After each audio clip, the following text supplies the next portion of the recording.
Gawin mo para sa sarili mo, hindi para sa ibang tao. Alam ko mahirap, alam ko grabe na yung struggle mo, stress na stress ka na. Pero mo lagi mong tatandaan yung pangarap mo para sa batang ikaw. Kailangan mong tuparin yun. Isa lang naman ang mission mo eh. Ang tuparin kung anong pangarap mo sa buhay na alam mo na dun ka sasaya. Takina, alam ko dumadaan yung down days, alam ko dumadaan yung dark days. Pero as long as you're alive, as long as humihinga ka, walang reason para sumuko ka. Tuparin mo yung mga pangarap mo. Kaya mo yan.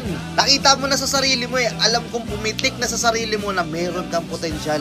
Alam ko na dumaan na rin sa'yo yung senaryo na naisip mo sa sarili mo na ay putya, kaya ko to.